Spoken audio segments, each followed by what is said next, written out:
This will be my reading of Sherman. It's about him and his brother Heath and their voyage from Texas, Port Lavaca, to Tampa, then down to Cuba, up to Miami, along the Florida coast, the Georgia coast, up to Charleston, South Carolina. Then the return trip was almost equal to the trip going up.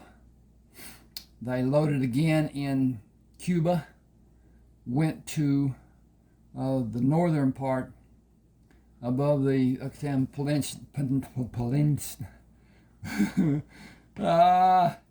get this straight here in a minute. I'm looking at this 38 degrees down here on my computer. And the Yucatan Peninsula. Then they went on down to South America, and it will be explained from that. At any rate, here we go. This is chapter 1 of Sherman. Sherman left the Farmers' Bank of Victoria and walked up the street to the Hogshead Tavern, where he and Heath agreed to meet for lunch.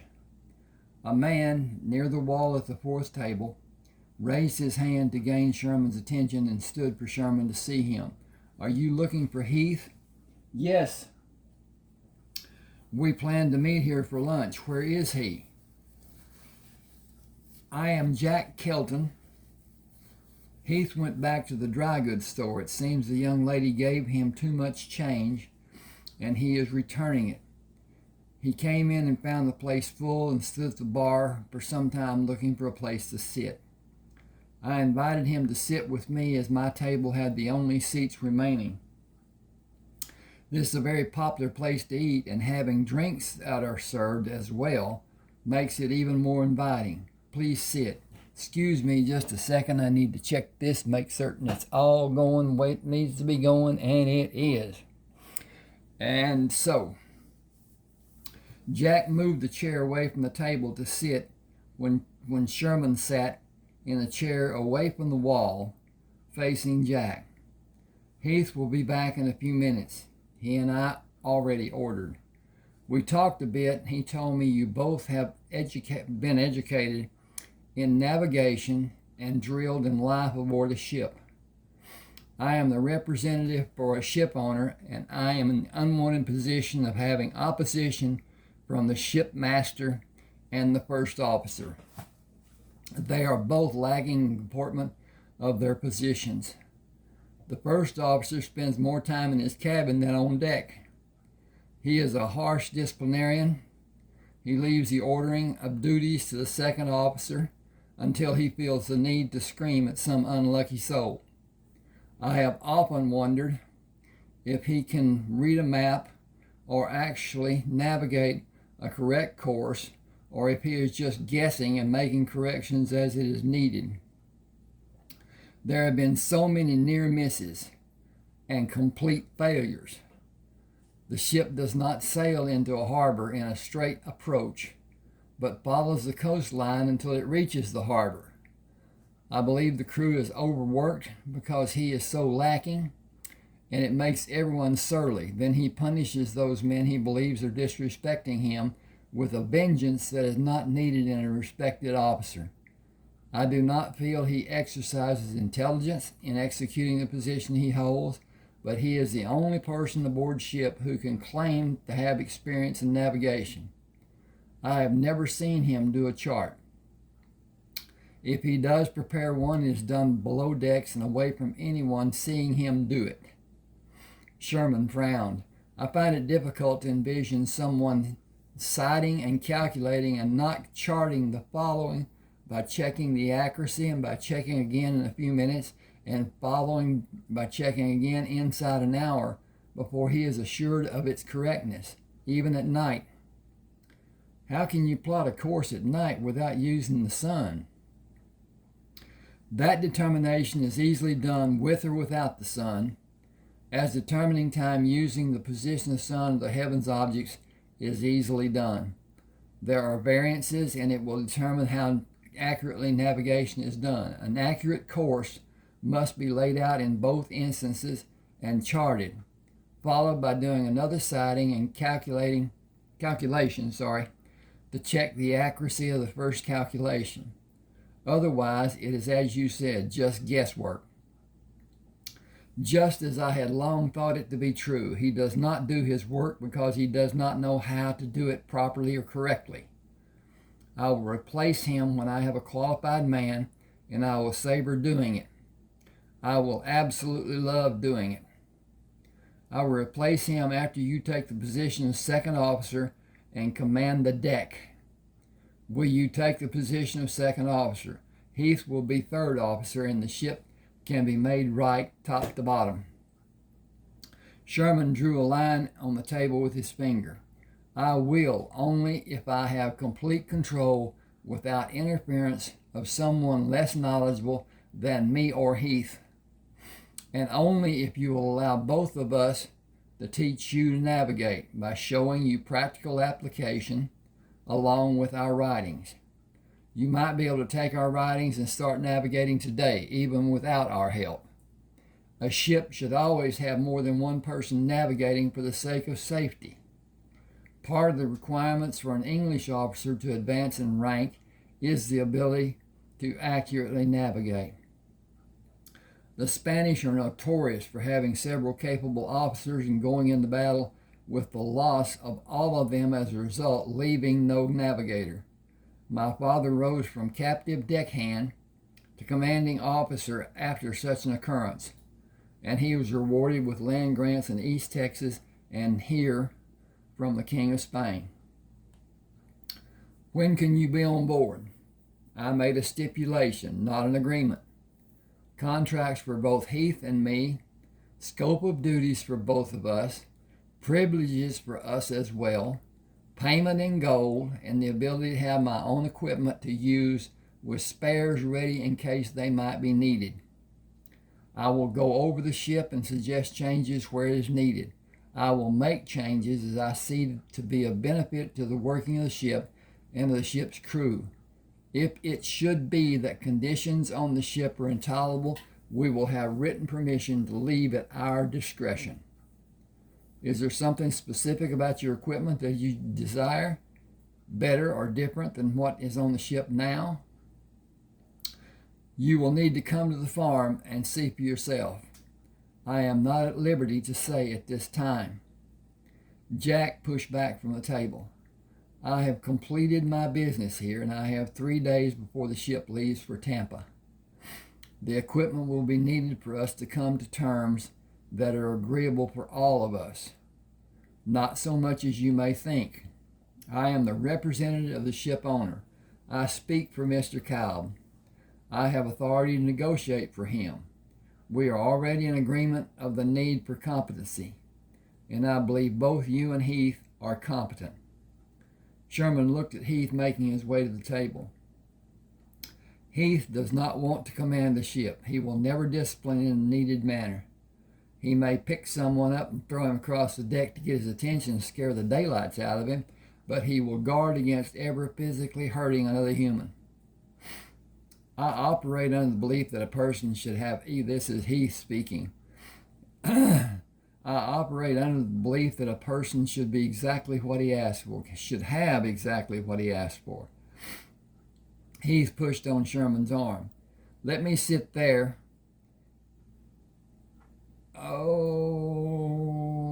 Okay. That was not Heath speaking. I'm sorry. But he will guard against ever physically hurting another human. I operate under the belief that a person should have exactly what he asks for. Heath pushed on Sherman's arm. Let me sit there, as my food will be here before yours is brought, and I am not able to go around you to the other chair. It will be because you already ordered and I have not been given a menu. Heath turned his head. Maria, bring the house special for Sherman. Bring it when I have yours ready. Thank you. He sat in the chair Sherman vacated. Excuse me, the squeaky wheel gets the grease. Sherman spoke to Jack. The baby brother wants to eat. Heath responded, you know how busy they get. I know they are not happy because you are not cooking for them as you usually do. I have found interesting conversation with Jack and could not contribute my culinary services. When are we going to leave? Sherman eased his chair back. You're ready to go, I suppose, by the composition of your response. I believe the times dictate a change, and I believe we have found a friend and a co-conspirator. That was Sherman talking. Back to Heath. An accomplice in nothing but good deeds, with a mixture of spicing. Yes, with a mixture of spicing. Should have a yes. Jack looked at Heath and back at Sherman. You two are going to get me in trouble. Heath held Jack's shoulder and rocked him back and forth several times. It will be fun, and it will be safe for you, I promise. We will finish here and go to the farm. You can do as you like, but I will enjoy showing you all that we do there, if you will allow me the privilege. Then you can do as you like. Jack said, I am intrigued about the manufacturing you spoke about earlier. Most visitors want to taste the honey and cheese before they see all the other things we do. That goes without saying, doesn't it? After being introduced to a few people on the farm, Jack followed Sherman to the southeast tower. He placed his hands on the ladder and looked up. That is a long way to climb. I may need to rest. Excuse me. I may need to rest before we reach the top. There are several platforms built for that purpose and for defending the men in the upper level from the men on the ground under them. They would not be able to see them if the attacking men were directly under the tower. My father employed them in East Texas, and we continue using them here. Excuse me while I get a drink. My froggy and stuff. Hope everybody's doing well, being safe. Stomach flu is coming back, and distancing and staying away from and washing your hands and all that may get you to the point of it not happening, but doubtful. Then COVID. In three, as I'm understanding, 3 different varieties.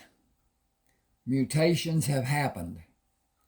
But I have no faith in the inoculation that we were given during the first COVID. Excuse me.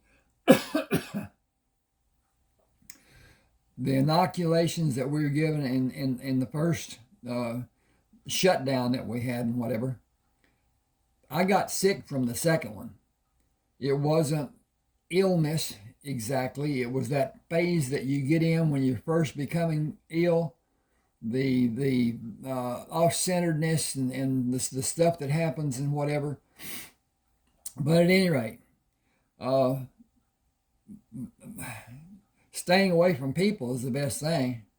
That's hard to do when you live with people, but at any rate, my wife works at the hospital, so it's even more of a threat. At any rate, Jack then says, I would like to have known him. Speaking of Joshua, I would like to have spent time with him and been able to know him.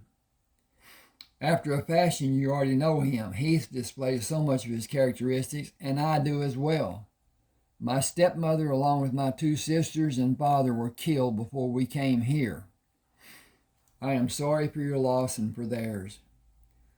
I would have learned so much and grown more from having them longer than I was allowed by their murders. It haunts me knowing how much was taken from me and from all of us. I cannot begin to calculate how much. Were all of those people brought to justice? That also haunts me, and especially Heath. The loss of his loved ones and the relations The loss of his loved one and the retaliations for those murders changed him and changed me. Innocence lost too early. He copes in his manner and I do in mine.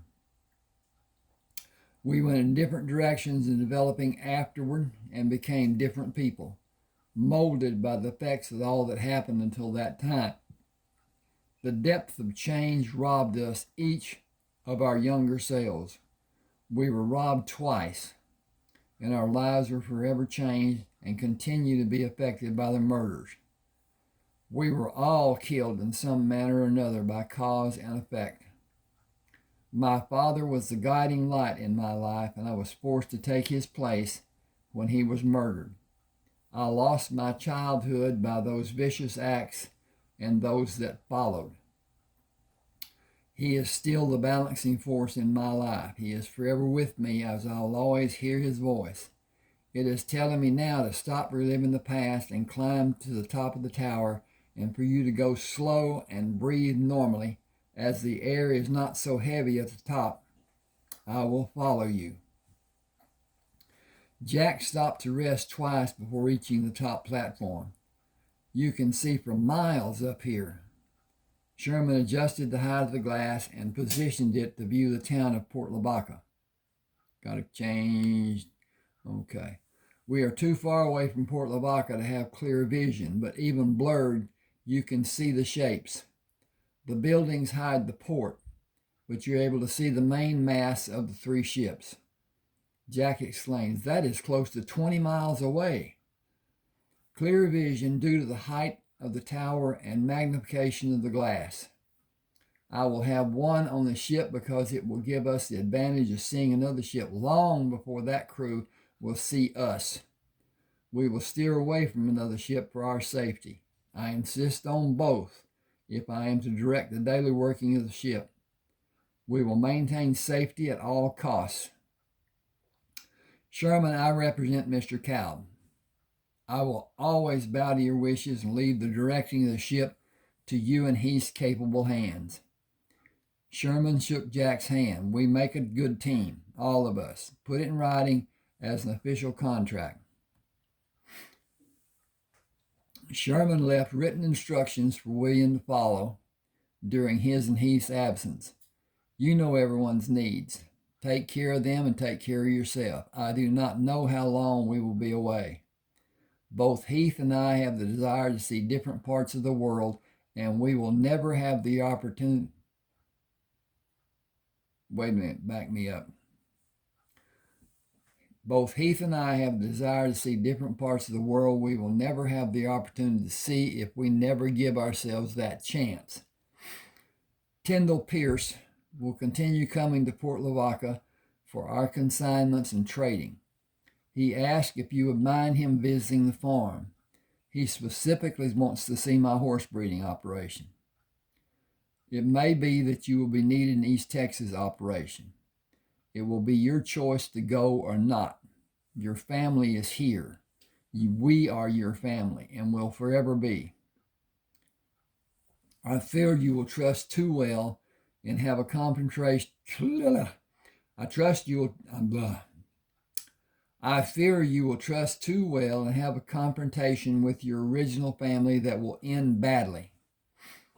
They turned their backs on me. All of them except Reuben. I don't mean no more to them than a cur dog.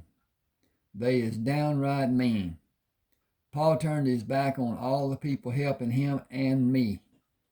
Dathan is bad from birth to dying, and his kid's going to be just like him. They ain't my family no more. Will you allow your feelings for Reuben to stand in the way of your better judgment? I know how they act. They ain't never going to change. I ain't going around them no more. It is my profound wish that you do not see them and that you protect yourself. Don't worry yourself. I ain't hankering to leave no widow. Bad enough you leaving, carrying on about me being safe and you going off on some ship in the ocean water. How safe do that be? I will be safe, and so will Heath. That be what all people says until they start playing in the fire. Sherman smiled. We are not playing with fire, just water. William frowned. Way I see it, that'd be worser. Men got legs, ain't got no fins. Chapter 2. I'm going to check on this since it's the time that I'm looking at on that clock. Okay. Men standing in a single file near the gangway began walking away from the ship. Showing his anger, a man wearing a large Mexican sombrero said in a loud voice, "When the master comes back." That's a laugh. You been hitting that rot gut again? When we've been here 2 days waiting on him. Time to go to Corpus. More ships down there. Only 3 ships here, and this one is the only one signing on deck hands. It's going halfway around the world. I ain't. Sherman indicated the ship. Those men were informed about the shipmaster being here at an earlier time than he was scheduled. It must have been someone guessing, because he is not scheduled to be here for several hours. We will pull the wagons near the ship, back them against the railing to be as near the ship as possible. Jack will be aboard, and we will load the trunk and the crates of guns, and afterward find our quarters. He said, "I want to eat." Sherman laughed. "We will, just be patient." Heath held his arms out to shoulder height. "I will be like the proverbial hungry buzzard. Patience my eye, I'm going to kill something." Jack Kelton greeted them as they came onto the deck. "Welcome to the Galwerth. Glad to see you survived the ordeal unscathed. I saw the wagons with your crates as you approached. The crates will be stored in the cargo hold with the cargo which is already aboard. Shelving was built to accommodate them. Go down to your wagon and secure the crates to the rigging and come back to see to their storage. When you finish, I will show you and Heath to your quarters. Lunch has been served, but you may still be able to have something." Sherman moved closer to Jack. "The spyglass is under the wagon seat." Jack called Charles Thomas. "Take a man with you to the wagon on the pier and look under the seat for a spyglass, wrapped in oilcloth. Be careful handling it as you did yesterday with the old one. Bring it aboard and tie it securely before it is raised to the crow's nest. Attach a line to hold it steady for the deck to protect it from hitting the mast. Have 2 men ready in the crow's nest to pull it up and bring it into the confines of the crow's nest, with a man on each end of the spyglass. It must not be allowed to fall or be bumped before it is untied. Remind the men that you will come to attach it, and they are not to do anything more than pull it up to hold it and protect it until you are able to mount it. Be careful that the glass is not dropped by a man holding the cover and lose control by allowing the cover to slip off and drop it. Handle it as if it's made of glass. Be certain the men who handle it keep it securely in their hands. There is only one, and we have sore need of it. It is longer than the one you took down yesterday. Secure it to the steel supports we attached to the crow's nest yesterday and leave the protective caps in place. Then wrap it in the oilcloth and tie it with the open end on the side and pointing down." Okay, that's rather unclear. I'm supposing that's, Water will fall off that's the reason. If it's pointed down, then water will fall off the oilcloth with it in that position. The spyglass is sealed, but it will be wrapped and tied for protection when it's not being used. Mr. Kramer will come down with you. Ask if you need help and protect the spyglass. I am depending on your efficiency. In the cargo hold, Sherman looked up at the shelving supporting the first crate. Getting the guns out of the crate is going to be difficult from that position. Heath laughed. "The other crate is still on deck. You are second officer. Just take some to your room and put some in mine. No one will question what you have or why it is in your rooms. We have privilege, so we have privilege allowed by our position. The guns are all covered. It will be a mystery for the men who help. So your first official act will be ordering those men to help. Let me explain something, and I should have explained before. I have written 32 ebooks. I have published 30 ebooks on Smashwords. I've got a bit of a dilemma because Smashwords sold or cooperated with or whatever to draft to digital, D2D. It is different than what Smashwords was for me. If I'm understanding correctly, you can still purchase the books on Smashwords from my page. I'll leave a couple of, I'm looking at text, that you can use to go to Smashwords and find this book and other books. So at any rate, I'll continue.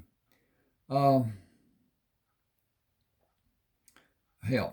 with the contents of the wagon secured on the ship, Heath came to Sherman's room. This has been a very good day so far, with all we have accomplished, but I could eat the horns off a billy goat. Wonder if we can find something.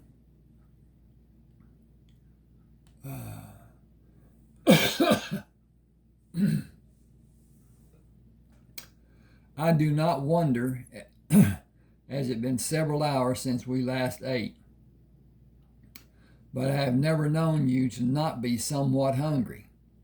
Sherman, you have no idea. I need more food than you do, so I will feel strong. Sherman laughed. You've always been strong, even when you were a baby. You would hold an object the women could not take from you. We can go topside and find the galley and see if the cooks have a morsel for me and a meal for you. You need more than a morsel of food. If we're not able to find a meal on the ship, we will go to the wharf diner we passed coming here. Lead the way. I will stay out of your way when the food is located. Come on then, I can smell it already. Up, up, and away. Up to the galley is what you have in mind. Sherman pushed Heath from behind. Follow your training and follow your nose to the galley. Good afternoon to all.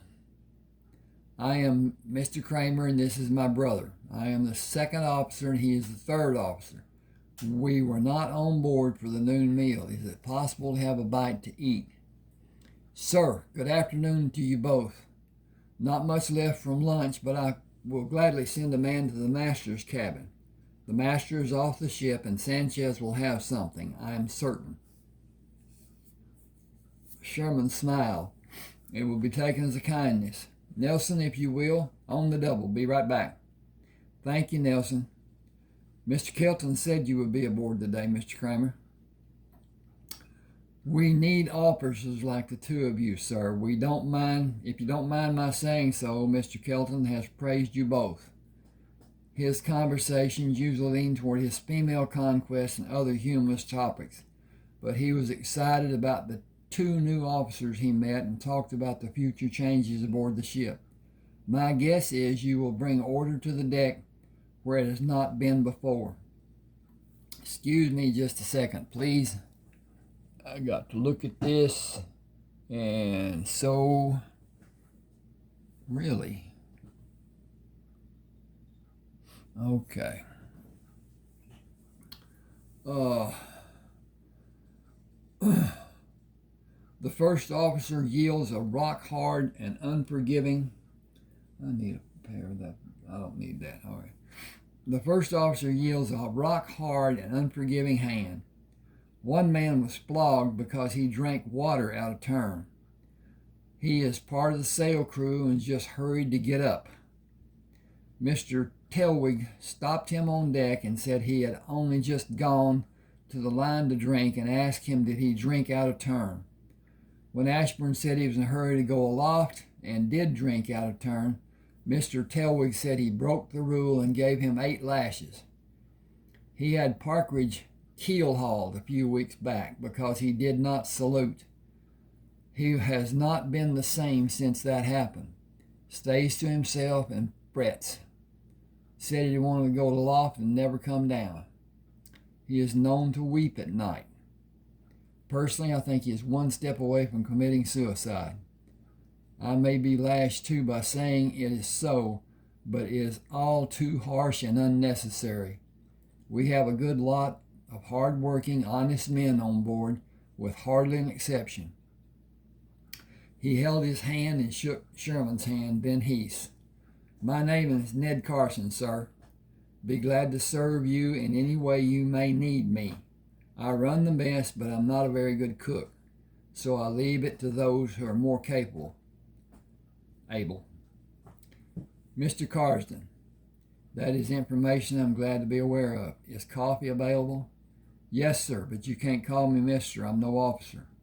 You have qualities that I respect: honesty and caring and intelligence and leadership. I imagine all the men look to you for help. Where were you educated? A small college in Ohio, sir. How did you know, sir? Sherman smiled.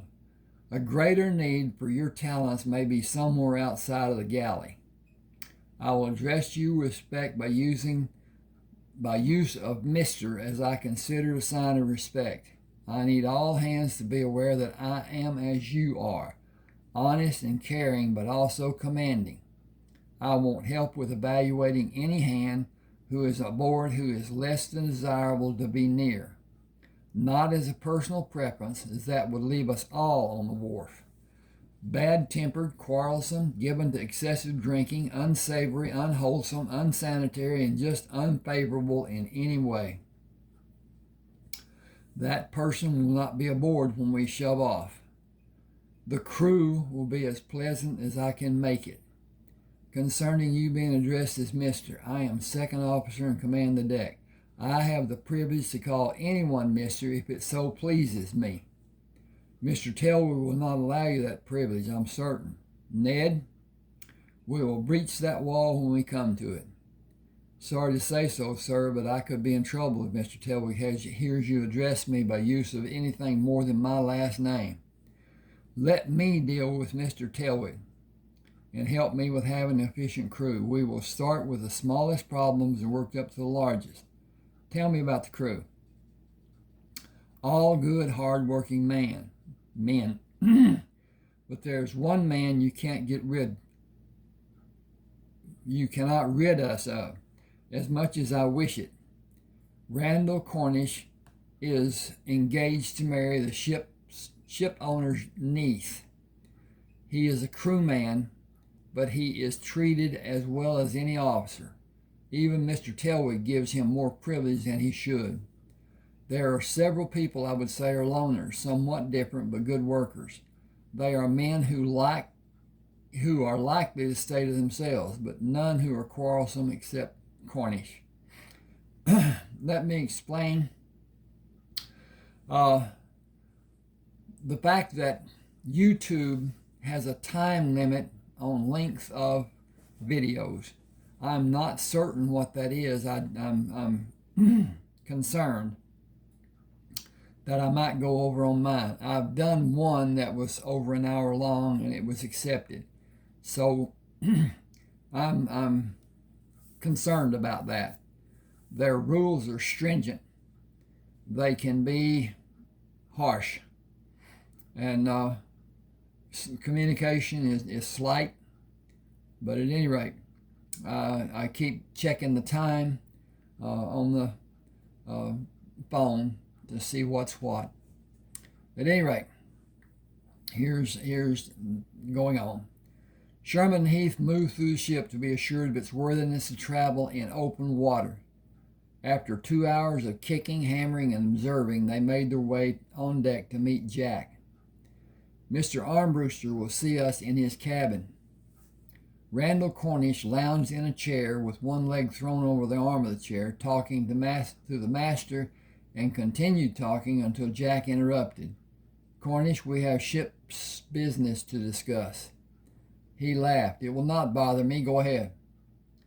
Jack said, "Ship's business does not concern you. Act as if you are a crew member and a gentleman."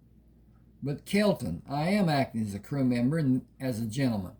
I am soon to be a member of the family, so I am interested in this ship's business. Just go ahead." "You may become a member of the family, but it will not give you privilege to business of the ship today. Leave or I'll have you removed." Cornish stood and started toward Jack as Sherman stepped in front of him. "You have our permission to leave now before there's a problem." "Who are you to tell me what I can or cannot do?" "I am your superior as I'm second officer. I am telling you what to do, and I always tell you what to do, especially when you overstep your boundary. You have done that now, as you are out of place here in an officers' meeting." Cornish stepped back from Sherman. "We will see how this will be handled when Telwig is back aboard." Sherman said, "Do you mean Mr. Telwig? You are subordinate to everyone in this room, and insubordination and insolence will not be tolerated. Leave or I'll put you in irons." Cornish looked at Shipmaster Armbruster for intervention, and anger showed in his realization that he will not have help as Armbruster unfolded the manifest list and looked away from Cornish. He left the cabin and slammed the door, going out. Jack turned to Armbruster. "You have rank in this ship, but you entertain a crew member in your cabin, allow him to believe he has privilege. It must stop. He will soon be a family member, and I want no trouble with Mr. Alistair Calb. You will refrain from speaking to me about the matter further. He is to be allowed all considerations afforded a Calb family member within reason. We are not protected from his future family, and is known to be soon a member. His treatment is understood by the crew, and it does not cause any disruption of the routine of the ship. Let him do as he will, and concern yourselves with your duties. Mr. Kramer, both you and your brother were not of my choosing, but available officers are hard to find. All the lower ranking officers left for another ship when we reached port. They were replaced in part. We need you, so I agreed to your coming aboard. I want no problems from you. Mr. Telwig will see to all ship's business, and he has responsibility for navigation. You will command the ship's crew together. Divide the responsibility of each as you wish, but make it absolutely clear to the crew which of you they will look to for guidance. I run a tight ship. You will each do the same." Sherman said, "That is understood, sir. Finally, an officer I can rely on for understanding. That is a rarity of late. See to your duties then. The ship will leave in a short time." The heater's working. Sherman, Heath, and the other officers stood on the deck facing the crew. "We are about to begin a cruise that I look forward to being an adventure every day. I am second officer, and this is third officer Heath Kramer. As we are full brothers, my name is also Kramer. That proves to be a dilemma, and I have a solution for the problem. I am to be addressed as Sir or Mr. Sherman, and my brother will be addressed as Mr. Heath. Calling us Mr. Kramer is confusing and might prove to be dangerous. We are all grown men. I expect to see each of you conduct yourself as a responsible and caring individual. We will be aware at all times and be aware of our shipmates and see to each and every crew member's safety. I will stress this issue every time I address you as a body. We will instruct each other in all appropriate needs, whether it is related to our work or learning in an academic sense or for safety, particularly safety. If you see an incident where someone is going to be injured, please act or call out to that person. And if it is an officer, do as you would one of your crewmates. I would rather have safety than courtesy or respect shown. Are we clear on my meaning?" Hollister asked. Can we grab an officer to, excuse me, can we grab an officer to pull him away from danger? Let me be clear to the point of being ridiculous. If you see someone in danger or going to be in danger, where calling out to the person will not be sufficient, do as you said and grab him. When you act in that manner, he will be startled. Tell him in a voice loud enough to be heard by all who are near that he is in danger by speaking one word, danger. Afterward, explain. I know the order is for it to never happen. My order is that any one of my officers in danger, I want action to be taken or help or even save us. Taken to help or even save us. We have rules to govern how we act, but we are not military and we are all just men. We can all be distracted or may not be paying proper attention to some circumstances or occurrence. Hollister continued, we are not allowed to lay a hand on an officer, sir. If I'm about to suffer some form of harm, even if simply fall on my behind, please do as I ask and help me. If it is my brother, will several of you try to help him? Both the crew and officers laughed at Sherman's reference to Heath's size and laughed again when Sherman said, it may be that one of you is in danger if you act to help him on your own. The different crews have been assigned and that list is posted in the mess. We will operate with the understanding that each of you may have special talents which may be better used in another capacity than your original assignment.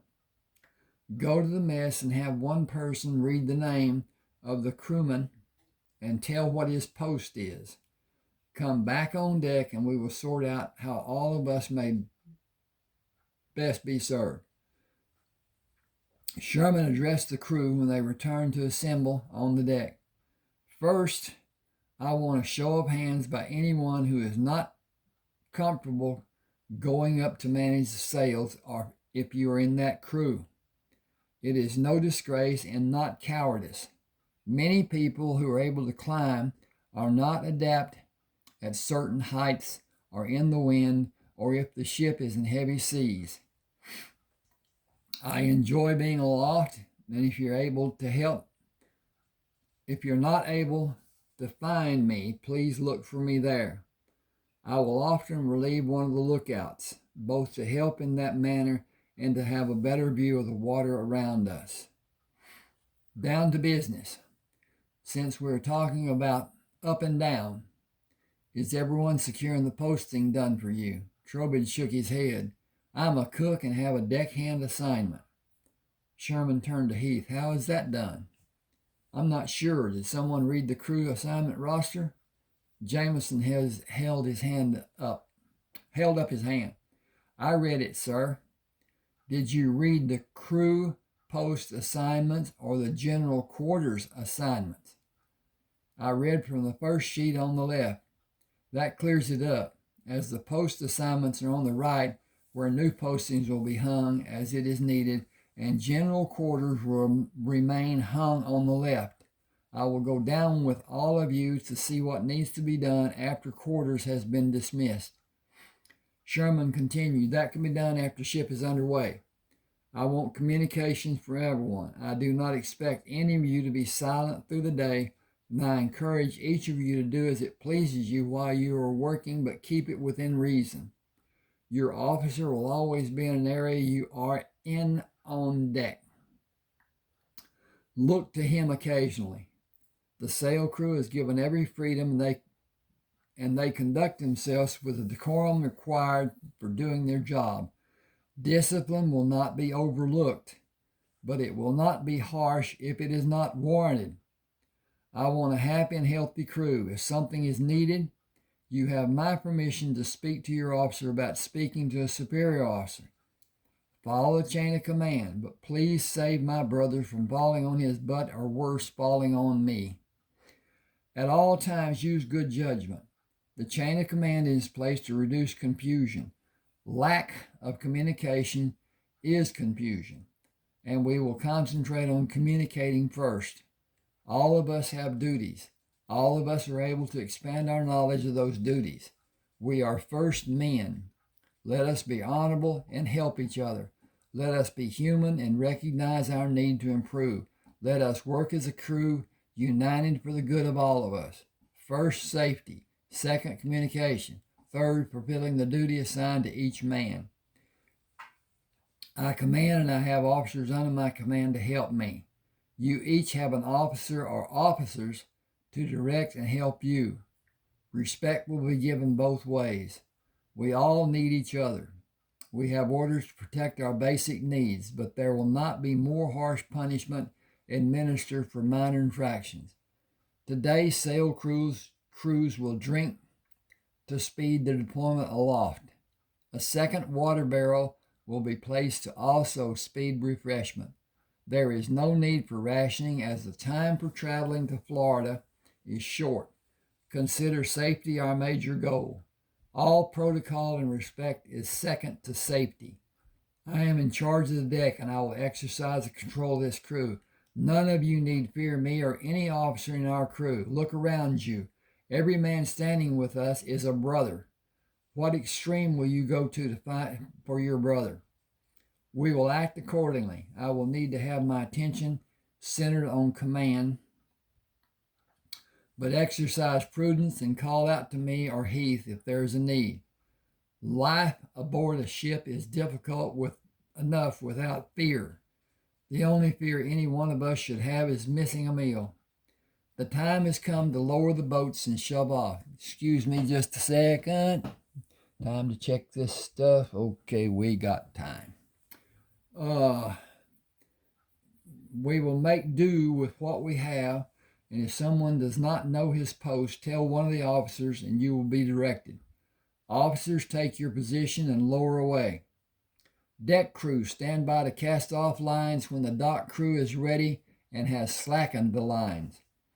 I will be on the quarterdeck to see that the moorings are freed, so look to me at all times. Be aware and be safe.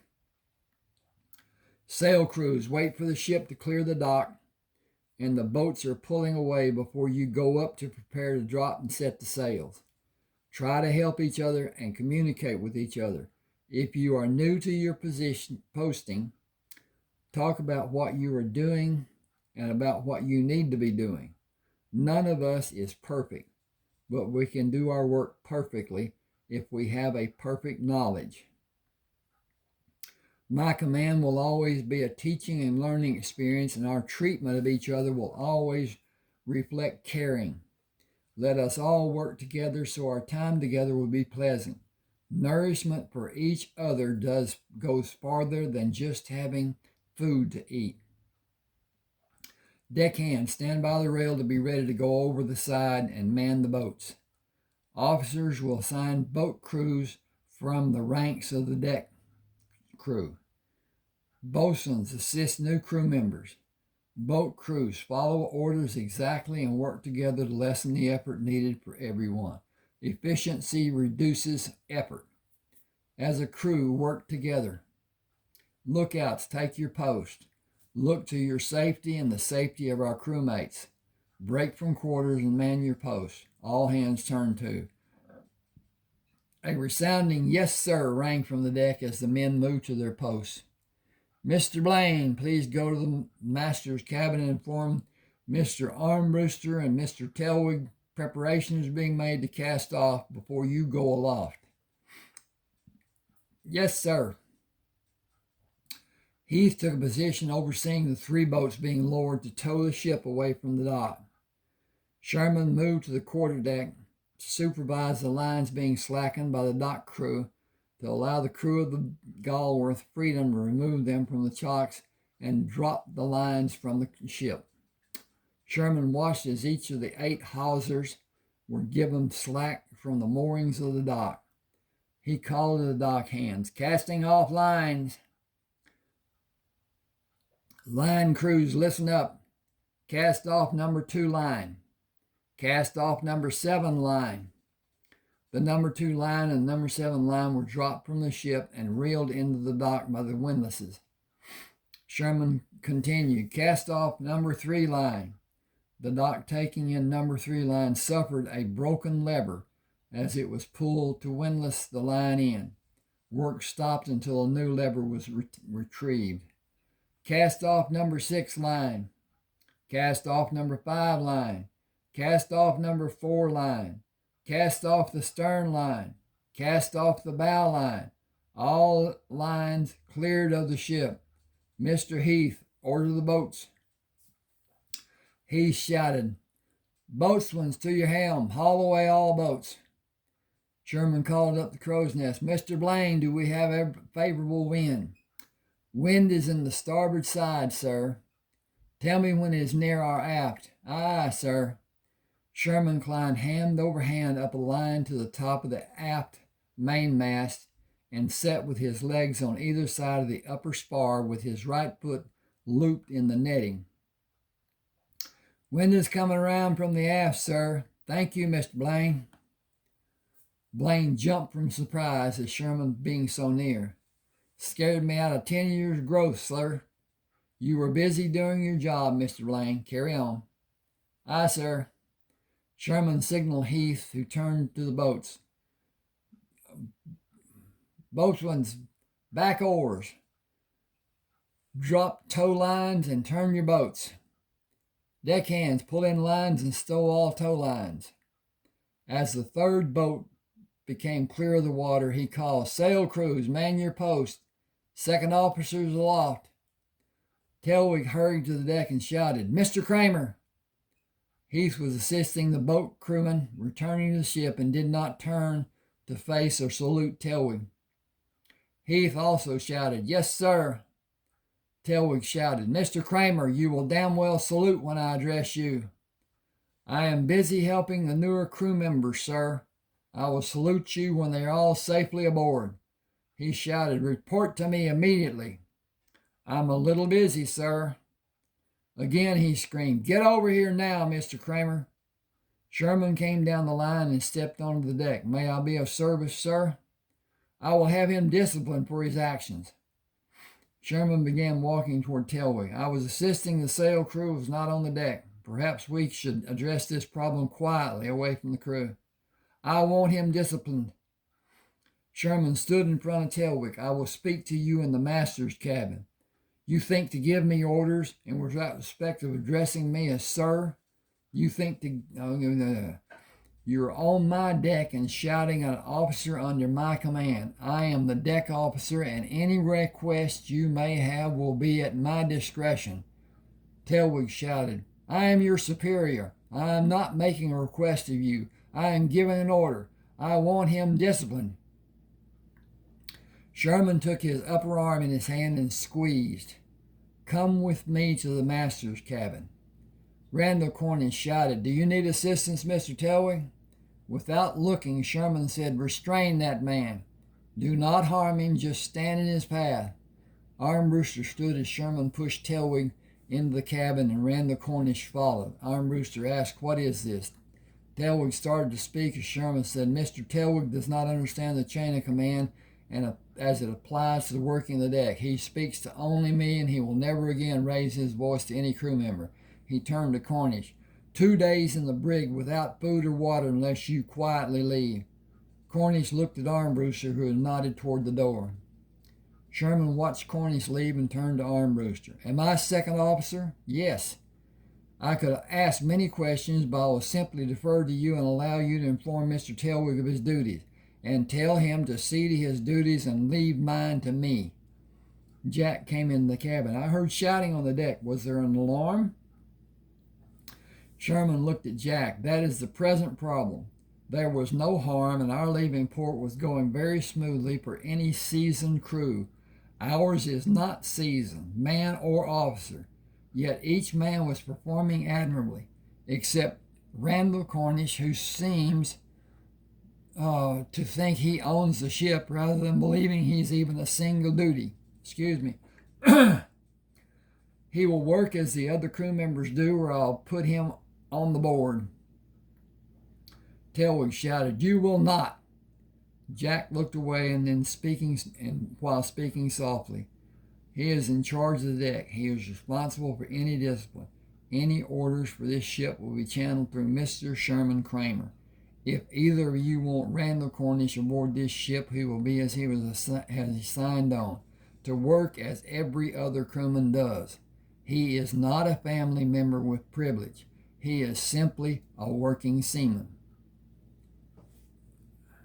He is a simple working seaman. We will have no special privilege. None. If either of you disagree, you can take it to Mr. Cobb when you see him next.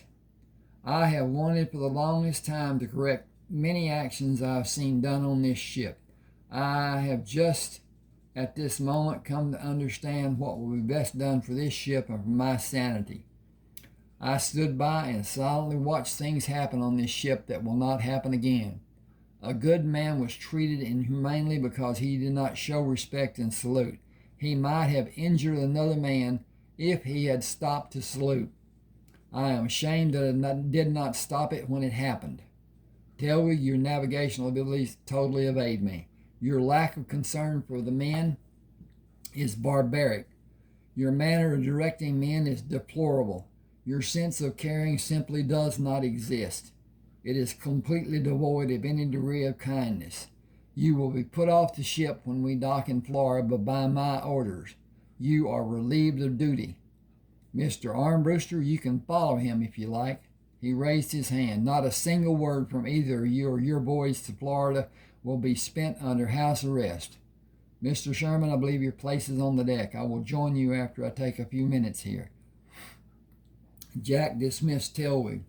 You will have freedom of the ship with a personal assistant to be near you at all times. The ship should be in the port of Tampa in 3 days. I am going to report your dismissal as a preventive measure due to the threats to throw you overboard.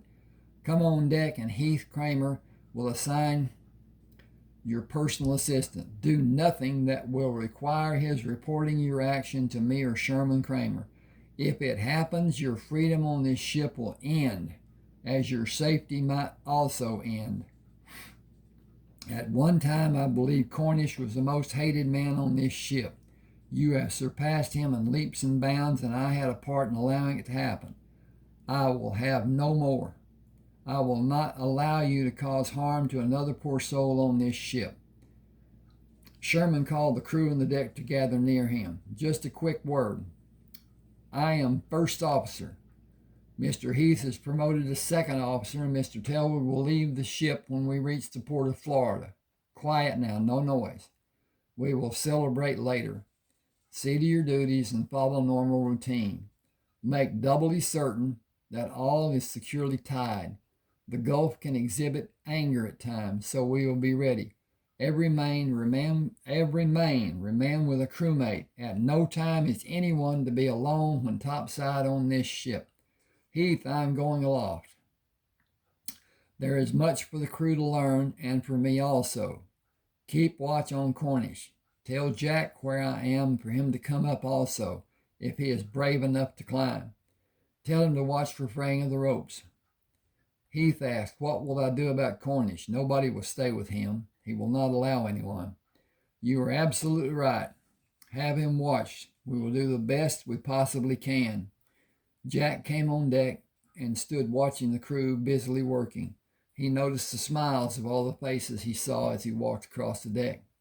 Smiling, he spoke to Heath. Busy hands make smiling faces. I believe it is the opposite of that. Smiling faces make busy hands. There are 2 other men who could bring smiling faces if they simply disappeared. Jack looked sternly at Heath. I have done all I'm able to do. I have been angry to the point of desiring their disappearance, but I must consider Mr. Cobb's wishes, and Armbruster is his choice for commanding officer. Cornish is absolutely a different and very sensitive problem. It will work itself out in time, I hope. The work seems to be coming along well, and the crew seems happy to a man. Hang just a second for me, please. Okay. Yep. Bring them good news, keep them busy, keep them fed, keep them happy. Sherman is aloft. If you care to join him, he invited you. I wonder if my shoes are proper for climbing. Shoes are not worn to climb as they are too slippery. Stockings only. Many of the men wrap their feet for protection. That is one of the many reasons I do not go up. Jack was physically spent when he reached Sherman with the crew at the lowest sail. I need to do this often, as I'm not in shape to do it fast or well. This is my first time aloft to any height. I want to rest a bit and go on up. The view must border on majestic. Sherman said sunsets and photographs would be priceless possessions. A lesson, Mr. Kelton. Your hold is not correct. Put your arm through the netting. Looping it over to let it hang freely will support you and rest your hand. After you have rested, swing your body around the netting and place your feet through the web to stand with the rope above the one you will stand on against the shins of your legs, and rest your arms over the spar. Or straddle the spar and loop your foot nearest the net into the net. You will be in a position to allow your body to rest and strength to return. Always climb on the side of the net away from the sail so the sail can flap and not interfere with your climbing or injure you. There may be a need for you to have your hands free to do work or help a man. Stand on one foot and raise your lower leg to put it through the web of the net, and hook your foot behind the lower ropes to have the support of several ropes against your shins. Observe the men in the sail crew, and you may see some amazing things done in a routine day. Speed is of paramount importance for a crew member. Remember, there are no officers and there is no rank above decks for a sail crew.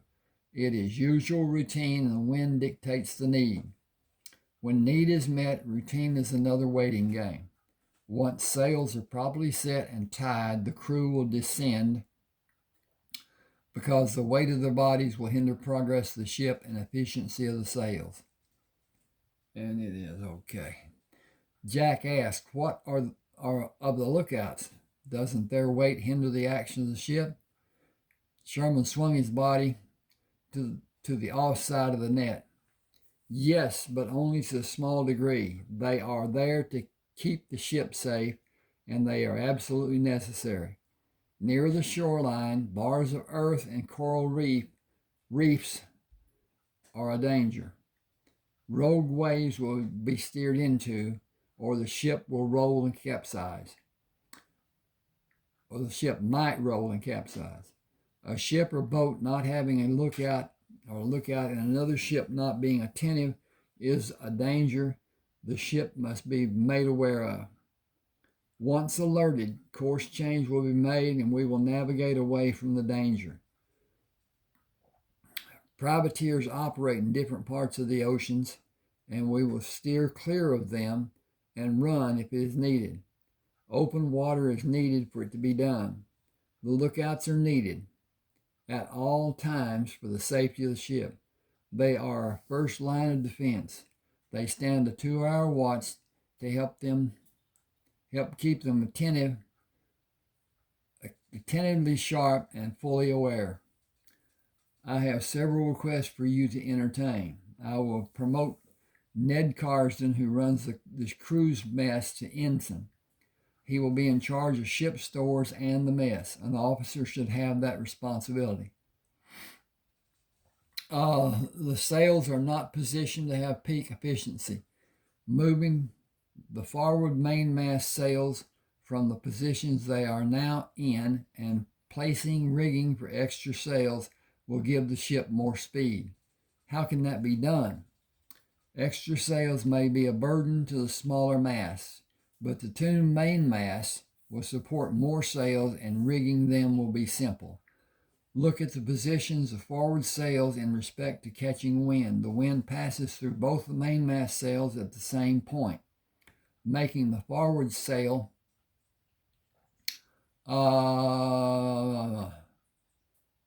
mainmast will catch wind more. the wind will still slip past the sail to push the next sails in line. Those sails are set to receive the current slipped from the mainmast sail. Maintaining proper sail positions demand constant changes. I will draw plans for placing the extra sails fore and aft. The extra sails in the beam area will be done with extra roping and be anchored in a top and side securing. Lowered sails under those sails will only be used to add speed and elude another ship and during times of less wind. If the wind is strong, the mainmast will support the extra sails, but could be a danger if the sail is placed too high. Using a rope pulley to hoist a man up to the moorings of the beam sails can be done quickly and with safety. Do what I recommend, and this will be one of the safest, fastest cargo ships afloat. I'm going to stop right here, even though it's not really a stopping place. Please subscribe to my channel. Hope you're still with me. Hope you enjoyed. Subscribe, hit the like button, share if you will, really helps. And comment. Commenting doesn't matter if it's just okay, I like this, or didn't like this, or you need to do whatever. Helps YouTube to understand better or think things are better or whatever, and will greatly help my channel be seen, be promoted by YouTube, and that's important. The promoting that they do to have attention made to this channel and the other channels. I have 3. At any rate, I will put a link to this book and other books on Smashwords. You can go and read part. In fact, I've read more than you can read there, but you can make a purchase. This is the thing about Smashwords. You will have a private page. On that page will be your library. Every purchase you make will be put into that library. Should something happen to your computer, device, whatever, you cannot lose this book that you bought. It will be yours as long as Smashwords is afloat, and that may or may not be long. Don't know yet. At any rate, thank you for your time. Hope you enjoyed. I'll do another one, tomorrow or whenever. Thanks for being with me.